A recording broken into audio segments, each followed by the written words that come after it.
And if Mary, either one of you would like to introduce yourselves. Hi, my name is Mary Toy. I'm with Publicis Group. We're actually an international marketing and advertising communications agency. I'm in account services, and later on I can explain what that means if someone is unfamiliar. So thank you very much for the team at Boise State, the Career Services Center, for inviting me along the way. Happy to meet everyone and discuss resumes today. And I'm also named Mary. I'm Mary Sweeney. I'm a career counselor and career services. And I'm excited to be here and join everyone for this presentation. I love talking about resumes. Thank you, both Marys.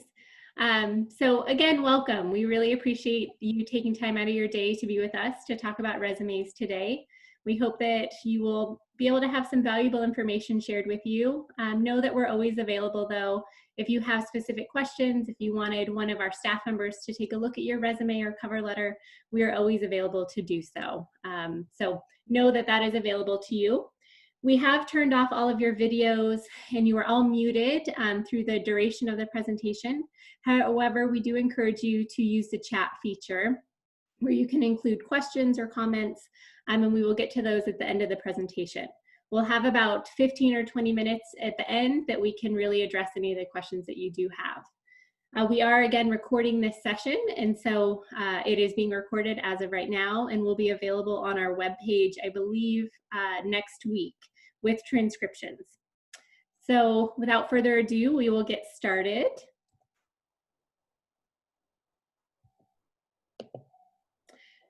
So resumes, how fun. Everybody loves resumes, right?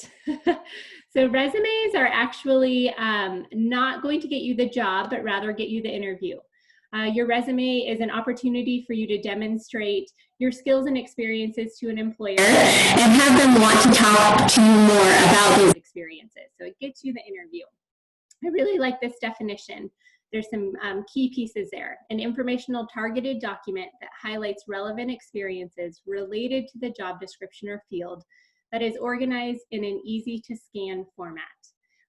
Some of the keywords that I like from this description is a targeted document. So we will talk a lot about how you will do that. Mary will address that later on in the presentation, but the importance of doing this for each position that you're applying for. In addition to an easy to scan format. Typically, employers only give your resume a 5 to 15 second overview initially. And so you want to be able to have your most relevant skills and experiences grab their attention in a short amount of time. So if any of you attended the workshop yesterday that Kelly and Vicki gave, they talked a lot about self-assessment and really the importance of doing that within the job search. And we wanted to address that within our presentation as well. And so if you would like to write down on your own piece of paper or within the chat box, what is something academically or professionally that you're really proud of? We'd really like to be able to celebrate you and all of your accomplishments as students and graduates. But so much of resumes is really being able to have that self-reflection, the self-assessment. What are the things that you're proud of? How do you want to talk about those in your resume, but also in an interview or in a networking event as well? And so just take a moment or two, really think about something that you feel proud of. And we would love to see some of those in the chat box and be able to address them at the end of the presentation.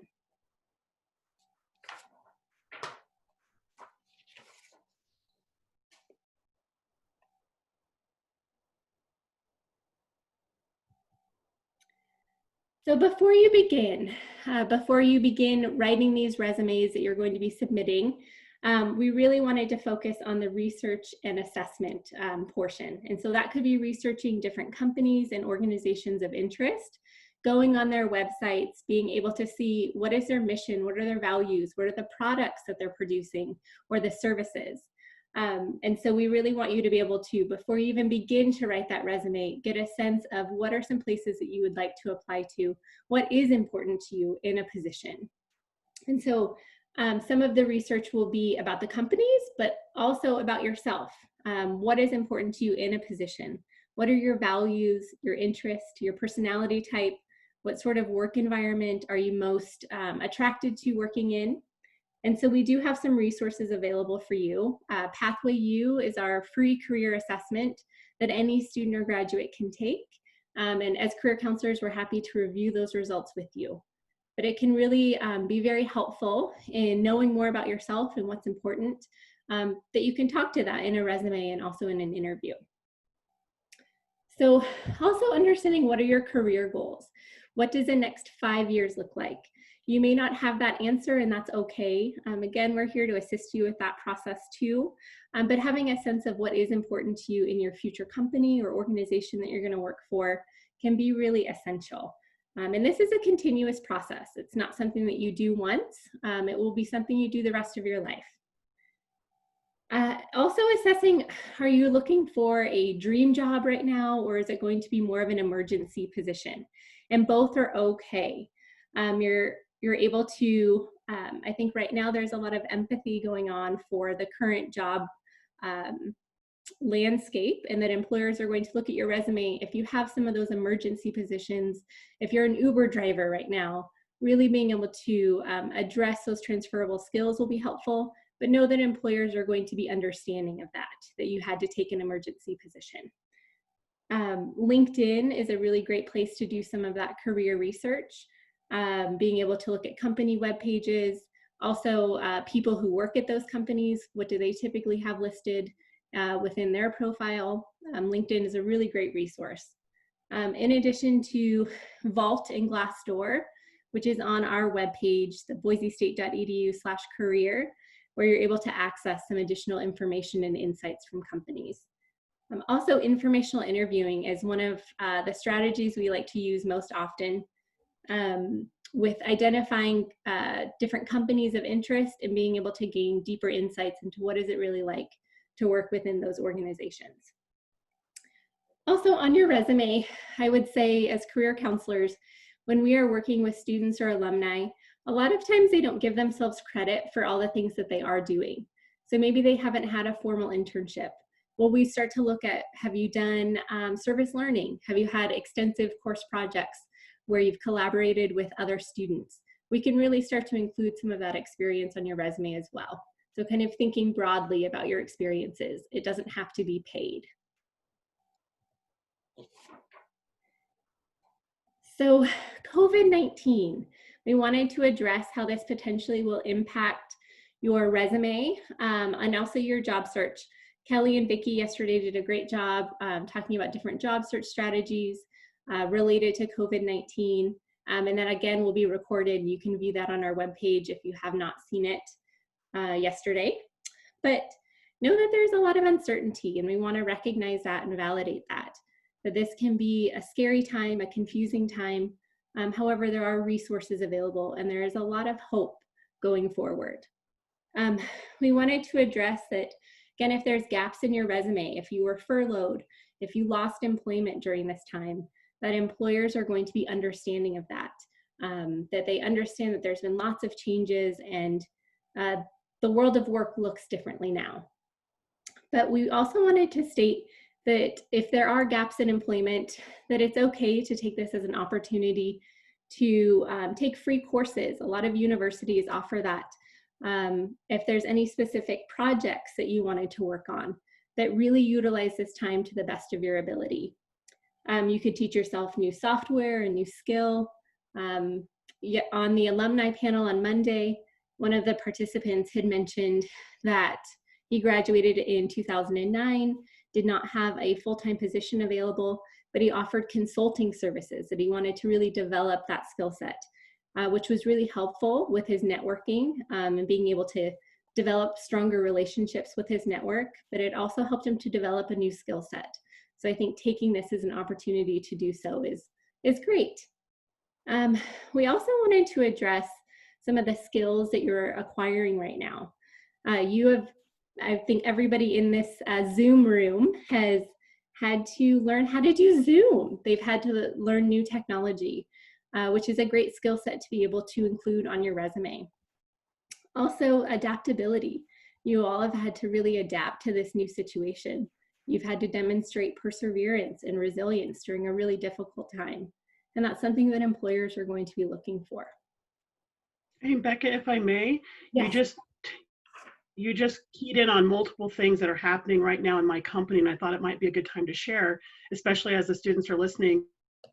So as an international worldwide organization, we have multiple offices, multiple branches, and over 80,000 people. And during COVID, one of the measures we've had to do is tighten up what's going on as far as external resources and expenses.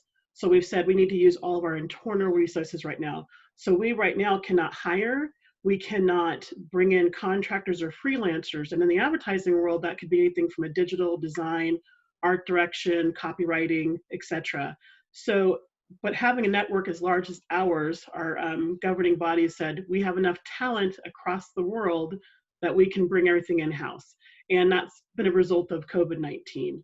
And talk about being adaptable, talk about what you're doing during this time and acquiring new skills. I have been doing this for a long time. However, I may not be proficient in XYZ type of skill set, but I'm like, I can bring those up. I can bring my skills up during this time to be of service to other offices, other clients that are not necessarily ones I carry on a full-time basis. So that's what we've done during 19, because it won't always be like this, but for right now, companies have to start thinking, what's the best to keep the company afloat? What's the best to keep our current employees gainfully and full-time employed? So that's what we've done. So all those words you mentioned, we're literally putting those into action right now in real time. So, but don't get discouraged, but that's what's going on right now, but it won't always be the case. You know, we are going to be able to have that hiring freeze lifted, but during this time, I can't get stuck on the title account supervisor, account director. I'm very capable of doing project management too, and not above doing it. So we've all had to step around and do different things. I just wanted to throw that in there because it's really, really relevant to what's going on right now. Thank you for sharing that, Mary Toy. I think absolutely that's a really great example of how companies are changing and innovating and pivoting. And I think that that's kind of a key word that's happening right now. How can we pivot within our own kind of career goals or directions, and how can we innovate? What are some of the areas that we want to grow in? So thanks for sharing that, Mary. So some of the fundamentals with resumes, you do want to create a core resume that you include all of your experiences, relevant or not. So this can include paid experiences and unpaid, volunteer work, course projects, software that you're beginning to learn. You would be surprised that the more experiences you have, you begin to forget, oh yes, I have done something similar. And so it's important to have that document as students, but also as professionals in the field to be able to keep track of all of that information. So that when you are creating those targeted resumes that you can pull from that core resume. And it might remind you, oh yes, I do have that skill set, or I have been able to contribute in this way. So definitely create a core resume. That can be very helpful. Also know that resumes are personal documents, and so they don't always have to look the same.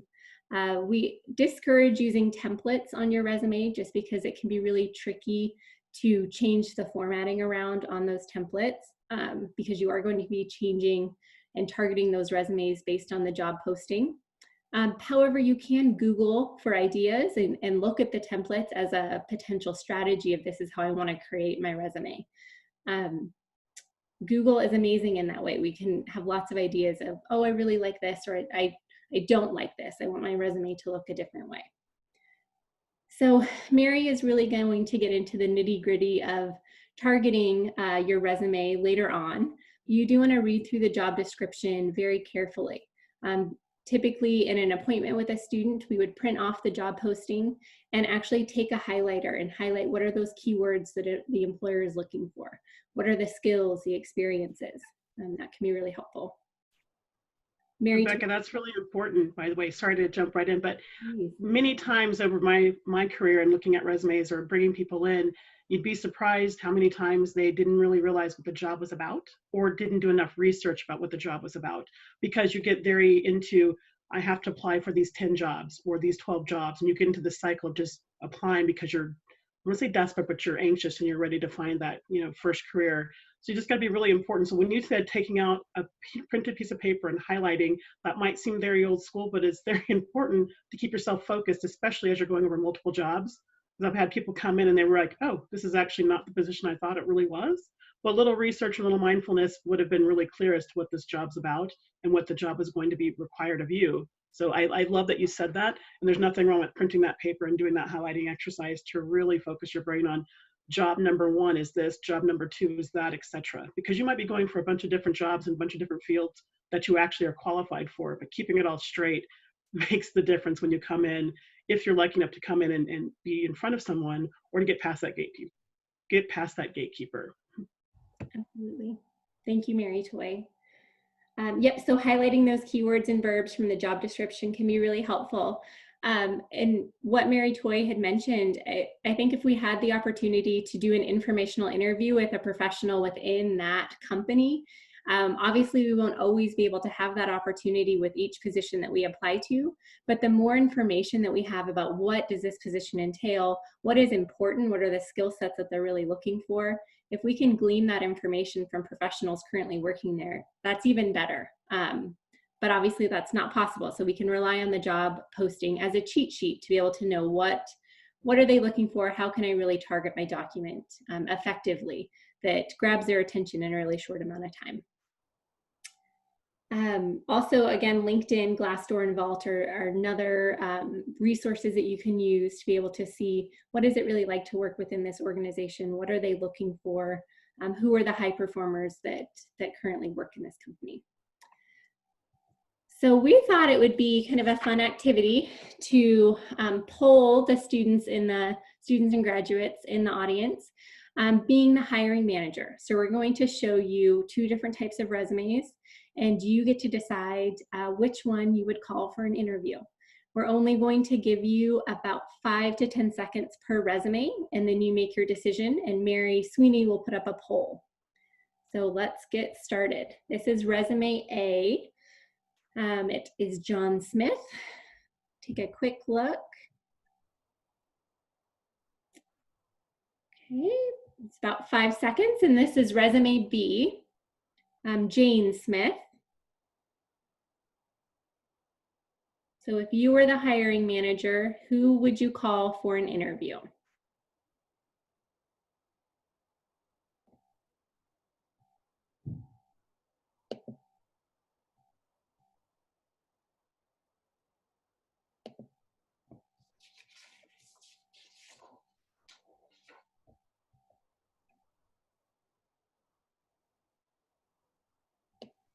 Just waiting a few more seconds to see if who else votes. So if you haven't put in your vote, put it in now. I'm gonna wait about 5 more seconds before I share the results, hopefully. It's first time using a poll, so. Okay. Okay, so did you share the results, Mary? I just shared it. Okay, so it looks like 75% of the people that participated in the poll believe that it would be resume B. And so obviously there's not a right or wrong answer to this, and it's really can be personal preference. However, with resume A, there were some grammatical errors, there were some spelling mistakes, which potentially one of those can get your resume thrown out. So it's important to really pay attention to those details. I would love in the chat box if anybody could share, and we'll get to this during the question section, why you decided to choose resume B versus A. And if Mary Toy or Mary Sweeney wanted to give any feedback on those resumes, I'd love to hear their perspective as well. Well, since Mary went on mute, I guess I'm going to go ahead and run with that. I always come back to the story when these questions come up, because it always sticks with me after all this time. So being in the position I am, we definitely have a gatekeeper, someone who is vetting these resumes before they come to us in the specific jobs we're looking for.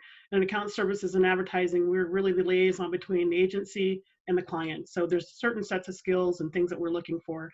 But a resume came across my desk, cover letter, and about 3 pages long. And I thought, okay, this seems pretty lengthy for the position we're hiring for, but I skimmed through the cover letter. Nothing really jumped out at me, but I kept thinking there's a reason why it came to my desk. I go through the front page, and the 2 ladies were correct in that we're giving it some time, but we're not giving it like half an hour or 20 minutes. We need to get through this and see what jumps out at us.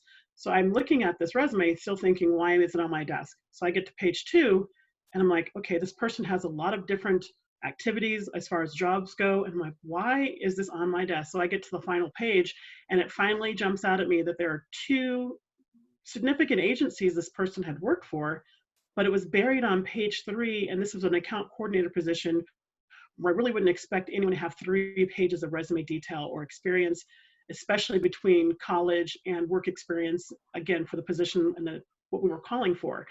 And I was really ready to give this up, but then part of me was like, well, there has to be a reason why I got this, but why? And 3 pages was too much. I would have normally not gone through it, but be personally honest, my curiosity was piqued. So I went back to the cover letter, seeing if there was anything relevant that would have made me look at this longer, look at this in a bit of time. So I bring this up in the fact that this person could have really stated in the cover letter, I had been doing other jobs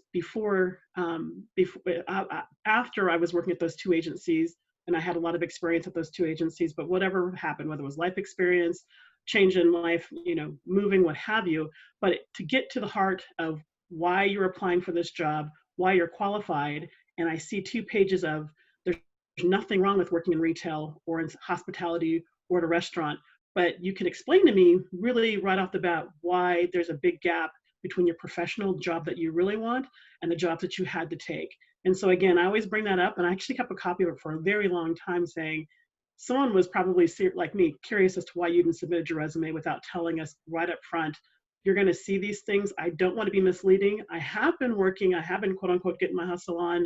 I haven't been unproductive. I just hadn't been successful in landing a job back in advertising. But while I was looking for one, here's what I was doing. And that would have resolved everything. And I easily could have just put that to the side and gone to the next one. And so I like to tell that story because you don't want to be that person where you get tossed to the side when you really are qualified, you really are a strong candidate. You really want to get to the point. And if you really do have 2 pages, 3 pages of information to go through, you really need to let us know up front as quickly as you can so that you do make it to the next level, the next round. Thank you for sharing that, Mary Toy. I think it's a really valuable example that have your strongest selling points early on, because a lot of times people might not be as kind as Mary Toy and actually spend the time to go through to the 3rd page of a resume or to review the cover letter. So thank you so much for sharing that. Okay. So I will pass it on to Mary Sweeney. Thanks, Becca. Thank you, Mary Toy. So the next thing we're going to talk about is format. And this is really a little bit of what Becca has already talked about and Mary Toy have touched upon, is how do I make it really easy to read, clean looking, easy to find information. And I'm going to have Becca bring up an example of a resume that we have in our resume handout. So Becca, could you bring that up for me, please? And I'm going to go over the basics with you. So the basics are going to be really focused on, like I said, making it organized, easy to read. Becca already mentioned not using templates. I think that that's really, really important. It's going to be such a headache later on when you're trying to reformat your resume, add things in there. I know this because I use templates. You'll also have to copy and paste what's on your resume into an application. So unless you save your resume in a plain text format, the formatting can get a little weird. So as you can see on this resume, the things to keep in mind are this person, the student, John Doe, is using not a format. So this is written and typed in Word. They're using margins that are between 1 inch and 0.5 inches and 1 inch. They're using an easy to read text. I typically like Arial or Helvetica. Times New Roman has little flicks on it. I can't remember, I think it's a serif font. So it can be a little tough to read. So that's a preference though. There are gonna be preferences about resumes and then things to keep in mind. This person has a summary of skills section instead of an objective. Objectives are old school. Unless you're at a career fair and you're targeting a specific company and you wanna use an objective to make it a detailed objective about what you're looking for and who you're looking for it with, we say keep it off there. Like Becca mentioned, the 3 rules of real estate: location, location, location. The top of your resume really needs to have the most important information, and that's going to vary depending on the jobs that you're applying to, and we'll talk a little bit more about targeting later. We want to avoid headers and footers. Some of the reasons that we avoid certain things is to bypass what they call the automated tracking system. These are the robots that scan your resume before a human gets them. Not everybody uses automated tracking systems, but we want to give you the best chance of getting past that. And that includes taking some basic formatting tips and using that and applying that. So the margins I mentioned, reverse chronological order is typically what recruiters like to see. That's not always the case. That can vary. It's really personalized to your experience and how it matches the job description. So keep those things in mind when you're creating this. You don't have to go back more than 10 years. You may have relevant experience that you want to highlight in a different way. So in this case, they're highlighting their relevant experience first, and that includes clubs and organizations. It could be projects that you've worked on. You could have a whole section about academic projects if you wanted to. And the key thing here is that they are going into detail, just like it was a job, and using bullet points to highlight the things that are relevant to the job description. They also have an other experience section that highlights their other work experience that may not be as directly related to the job that they're applying to. And here they leave out bullet points. You can also see that the dates are very easy to find. Things are in bold, they stand out. It's a very balanced piece of paper. I'm not kind of leaning towards one side with text heavy on one side. Another thing to keep in mind. You don't have to put in your mailing address. You can put in your city and state. You don't have to put in your zip code. You can put in your city and state, your email address, and your phone number as contact. And again, that might vary if you're doing an out-of-state job search, and we can talk about that personally if you have those questions. The activity section is a great way to highlight other things that you've been doing. However, if you've been really involved with this, you can go into more detail. I've seen students that have a leadership section where they talk about being a president or a treasurer or being on a board of something or a committee, and they go into more detail, always making it relevant to the job description. So I mentioned most relevant. Samples of sections that you may want to have include skills, education, it could be technical skills, certifications, community service, volunteer, relevant experience, other employment, conferences. Service learning is also another one that you can think of. Any research projects. Foreign languages is another one to consider as well, including study abroad or alternative spring breaks. I went on an alternative spring break a couple of years ago, and we talked about how to translate those skills onto a resume. You don't have to include your references. I would strongly suggest that you keep that off unless they specifically ask you to list them on your resume. This is because now we're using online applications. They're going to ask you at some point for your references, and there's no need to give them ahead of time before you've reached that process, or if they haven't asked you for them. I really suggest naming your document your name, the job title, the company, your name, the document type, the job title, and the organization. This is kind of a super secret tool that helps with people who are going through resumes. And if every file I get says resume, I often have to go back in there and organize it so that I know it's easy for me to find files. So this is going to help you stand out. So that's a little bit more about the format. It's really varies, like Becca said, it's very personal. All right, Becca, will you go back? Mary, does anyone want to add to that, Mary or Becca? My comments are only really echoing yours when it comes to the format.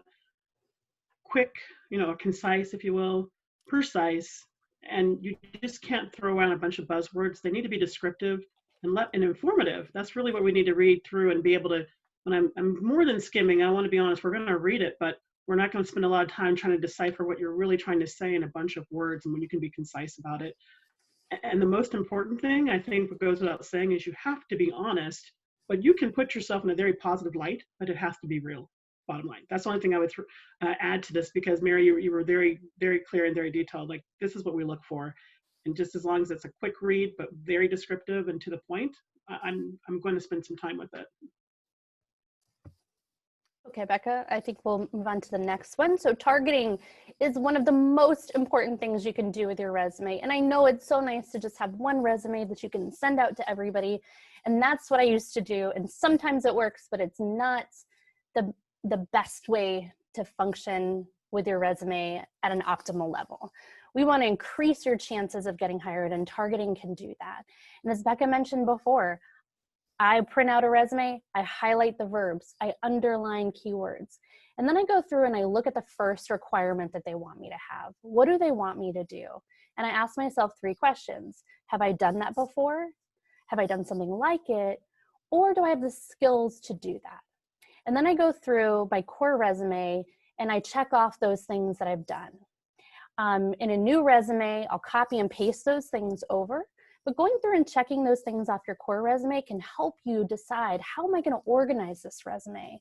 This might, like my resume as a career counselor may look very different than if I'm applying to an academic advising position or a student leadership position.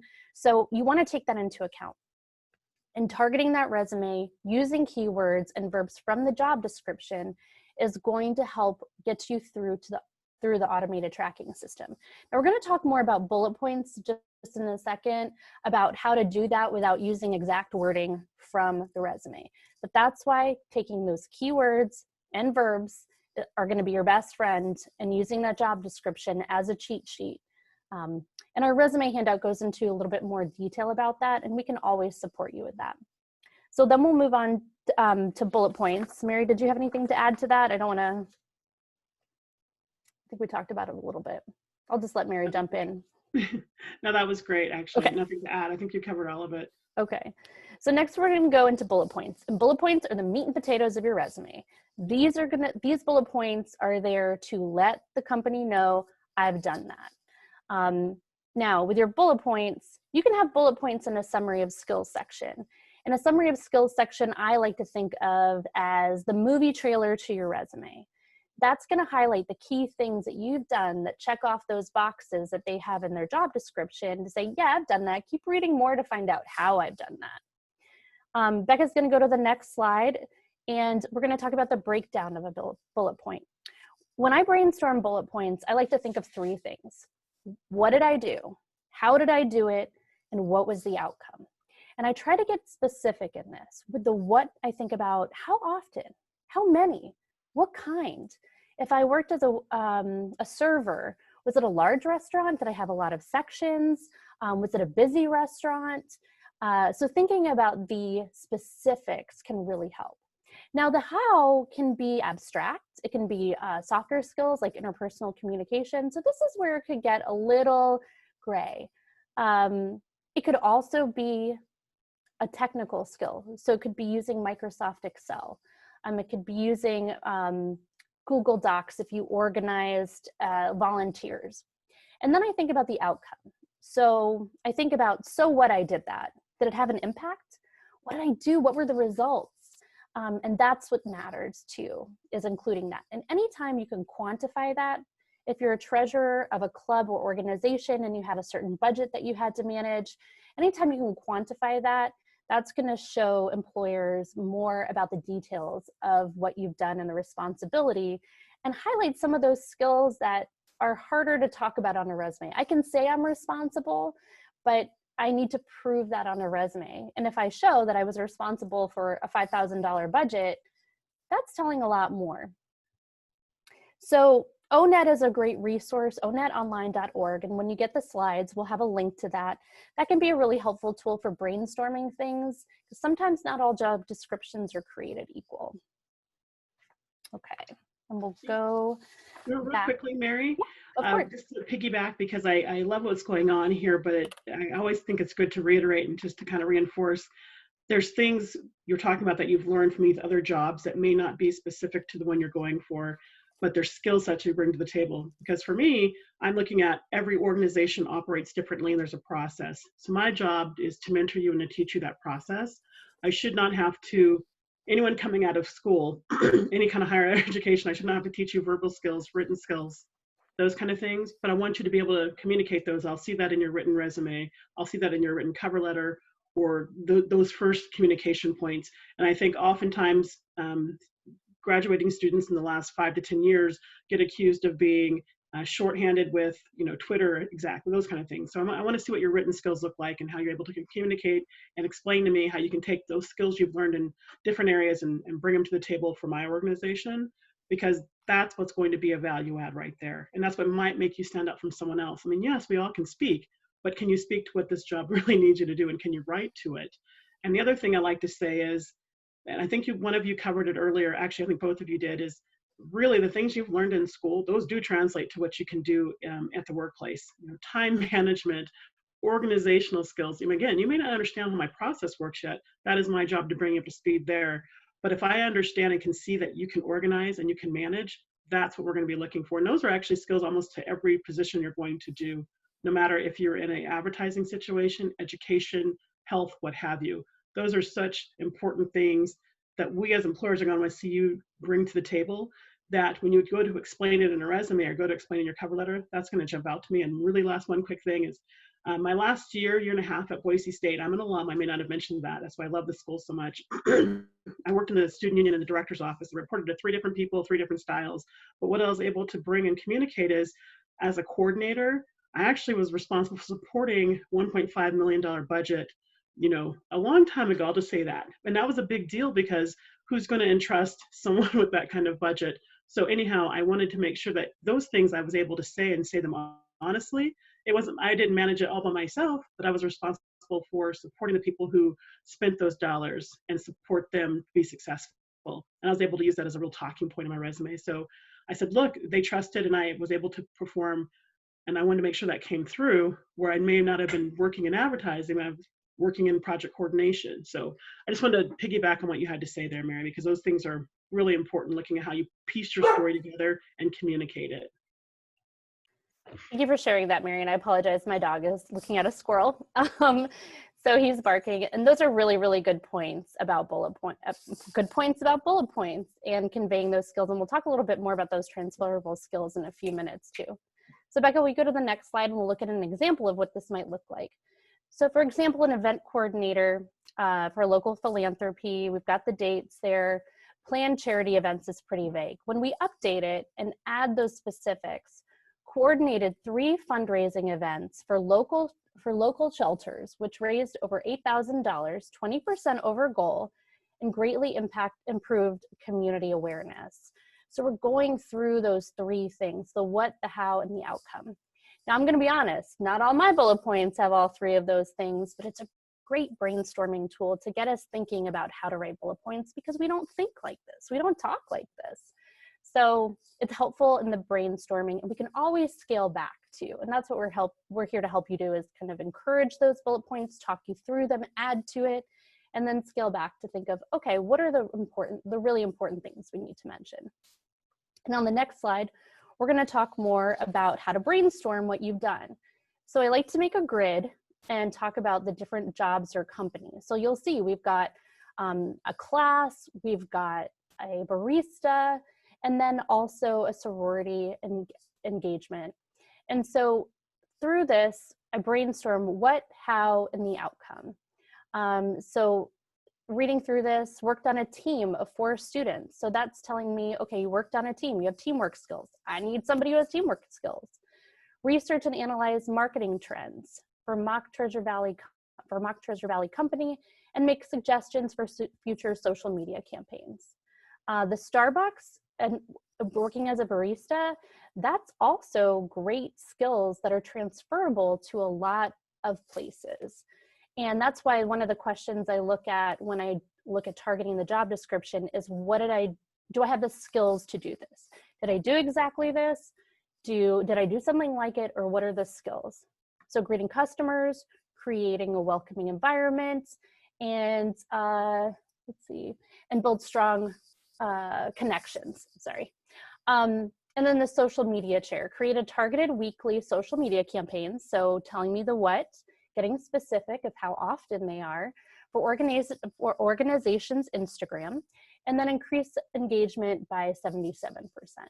So this is an example of how to brainstorm different positions that you've had. And Becca, we'll go to the next page to talk about transferable skills. Now, this is a list of some transferable skills that you might want to think about when you're reflecting on your jobs that you've had in the past. Critical thinking and problem solving, communication, teamwork, collaboration, digital technology. And a lot of this is demonstrated in the bullet points that we just talked about. Leadership, workplace behavior like work ethics, if you have a lot of responsibility at a job, adhering to policies, procedures, things to keep in mind. Career management is one to think about too. Were you able to increase your responsibilities at your job? Did you move up within an organization? And that's something that you can demonstrate on a resume in the format and the structure. And then global intercultural fluency, working with diverse populations. It could be your study abroad experience. It could be potentially traveling too. I've seen students add that to their resume when it's been relevant. So these are things to reflect on when you're thinking about what did I do as a server that really makes sense for this position? Organization, time management, thinking very quickly, communicating effectively for the kitchen, resolving issues, resolving conflicts. So a lot of great transferable skills. And Mary mentioned some of those things when we were talking about bullet points as well. And then we'll go to the next slide and we will talk about common complaints. And I think Mary can help me out here too, about there's no connection in that resume to employer need. So as Mary Toy mentioned, it doesn't match the job description. So lack of focus and direction of a resume, that can be another one if it's not really targeted to a field or targeted to the position. And targeting it to a field can be really helpful because if you have one field in mind, you can kind of tweak it a little bit to make additions based on different jobs that come up. Not making it easily readable is a big one. Making it too long. Students always ask me, how long should it be? I say, it depends. My answers for a lot of things are, it depends, because we talk about that relevancy. Out-of-date content or design can be something that deters recruiters as well. So if it's not relevant and it's from 20 years ago and it doesn't make sense for this position, you don't need to include it. Resumes, you don't have to include everything on that resume. It's really just the most relevant. And then addressing some of the gaps that might be in there. And we can talk to you about specific questions related to that. And using a one-size-fits-all resume. We talked about that. You've got to target it.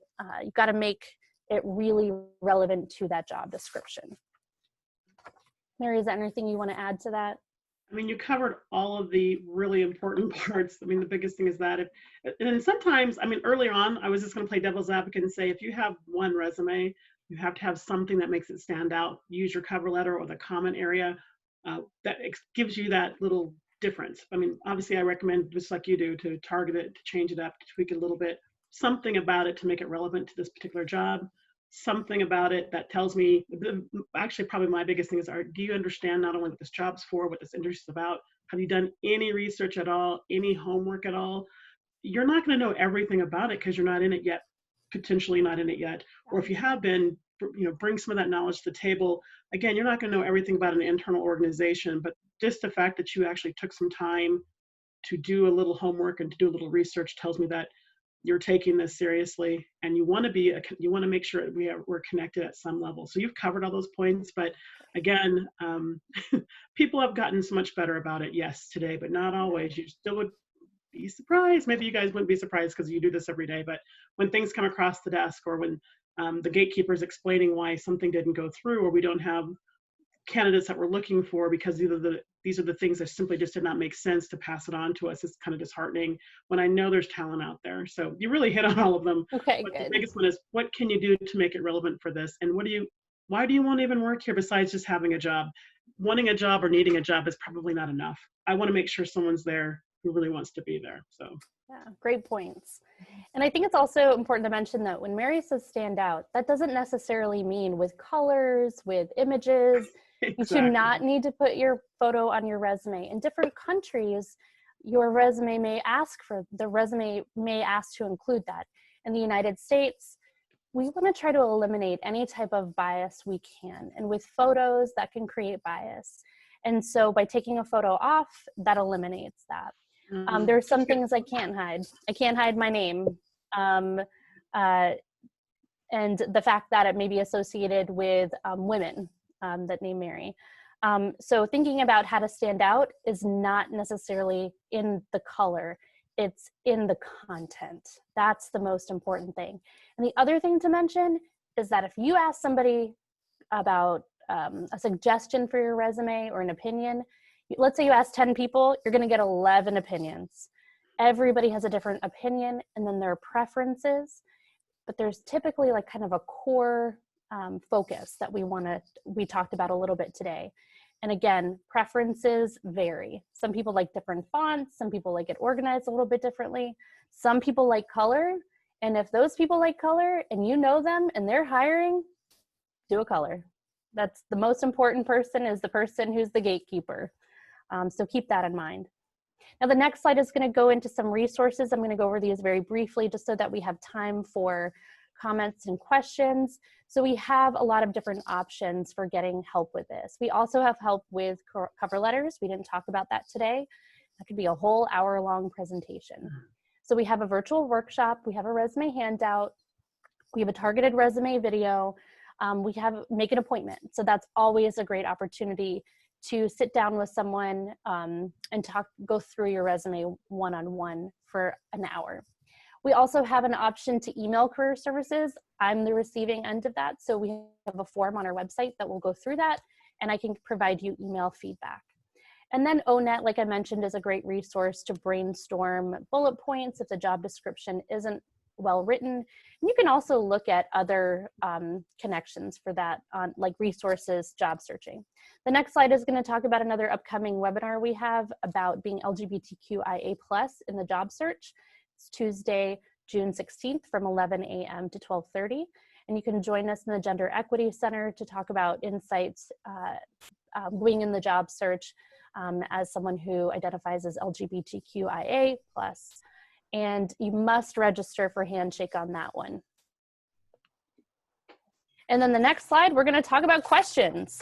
So I open it up for questions. I know we don't have as much time as I had hoped. I tend to go on tangents, so I appreciate everyone. And please, if you have questions, put them in the comment box. And then if we don't get any comments, we'll just kind of talk about resumes. I did quickly want to address, I think both Marys brought up some really great points in terms of how to stand out in your resume. I also want to kind of mention some nuances with that. So if you're a graphic design major, potentially including some color or including more graphics than you might see in an accounting resume. So it really can be industry specific. And so that's why it's helpful to get some insights from people who are currently working within that industry or that field. To be able to know what is appropriate to include on my resume. You know, Becca, I was going to say something and I didn't want to take away from the time, but I work in the industry with designers, art directors, web developers. And so there's been a happy medium. You have your portfolio, and that portfolio is digital and or hard copy because you want to show off your work. And your resume can show off some of that flair, but you still have to have a resume that explains why you're qualified, what you have accomplished. And then I can see your portfolio. So there's a happy medium that happens with both of those.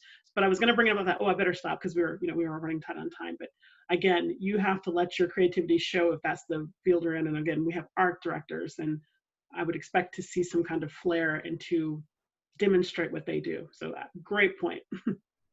Thank you, Mary.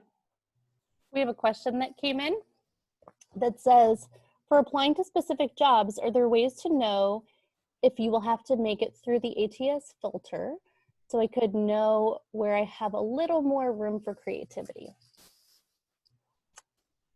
And I can address that. That's something that's really hard to tell. Typically, bigger companies will use an automated tracking system because they're getting so many applicants. Like Micron gets so many applicants. And to have one person sit down and do that and go through every single resume is going to take a lot of time. I know at Boise State, I've done searches where the resume comes directly to me and I filter all the resumes. And that could, I think I had maybe 120 of them that I went through. So it really varies by company. You can always call the organization and ask. You can also talk to recruiters and reach out to recruiters on LinkedIn. I've connected with a lot of recruiters on Twitter to talk about what they use. And so reaching out to them and networking is going to be a huge component that can help you find out more about the application process and what they're using. Great question, Chris.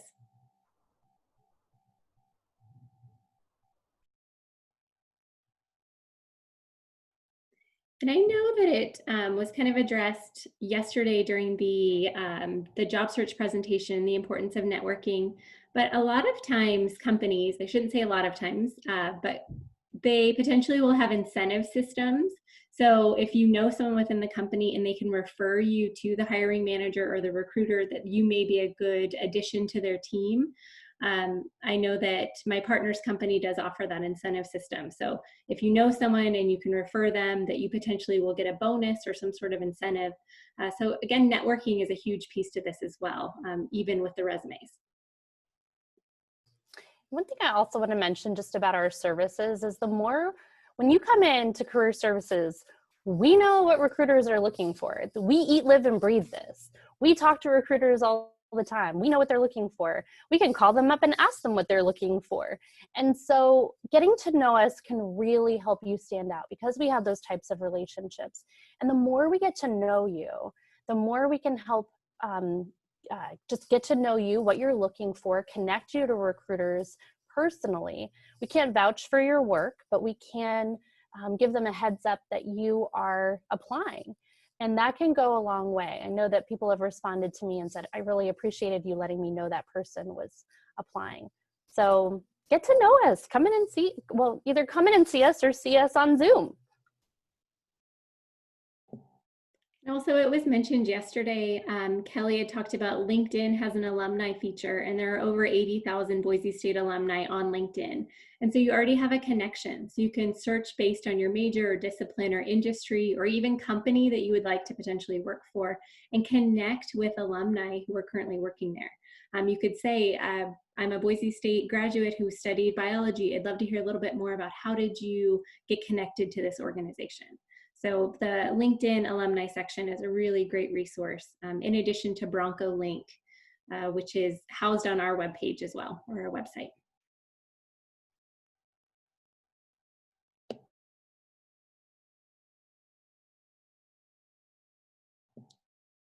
Does anyone want to share something that they're proud of? I know we had talked about that with the reflection. Anybody?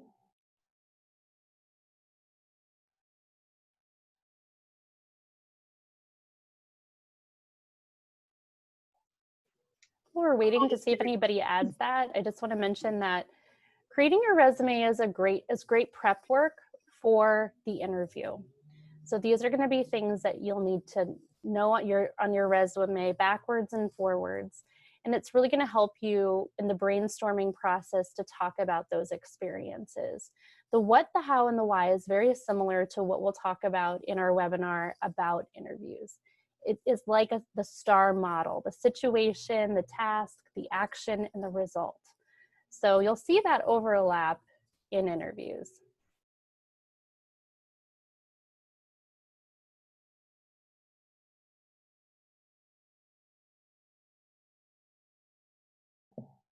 Give one more minute unless anybody has any questions. Again, thank you all for being here with us, and thank you, Mary Toy, for taking time out of your day to be here and give your insight and expertise. Thank you, ladies, for hosting, and ladies and gentlemen, everyone who attended. And I think sometimes your questions probably come up in a one-on-one situation, or sometimes people are a little shy to ask during these areas. No question is too small or too big, and definitely no question is stupid when it comes to this, because like you said, when you're trying to target, you're trying to personalize and get these resumes ready to go. and make sure that they get to the people who need to see them. So I would say, just from a personal standpoint, when I was at Boise State, I had never even stepped foot in a career services building, and that was a shame, because working with you now, I'm saying there was so many things that could have been a little easier had I taken advantage of what's going on. So this career services is doing an amazing job for you, and it's there for you to use as part of your experience at Boise State. So I encourage you to use it. So anyway, thanks everybody. I appreciate it. Appreciate the time today myself too. It's always good to get a little insight, and never too late to learn something new. Thanks, Mary Toy. Thanks everyone for being here. It was great to be able to talk to you. Thank you, everyone. I hope you have a great rest of your day. Bye. Come see us. Yes, come see us virtually.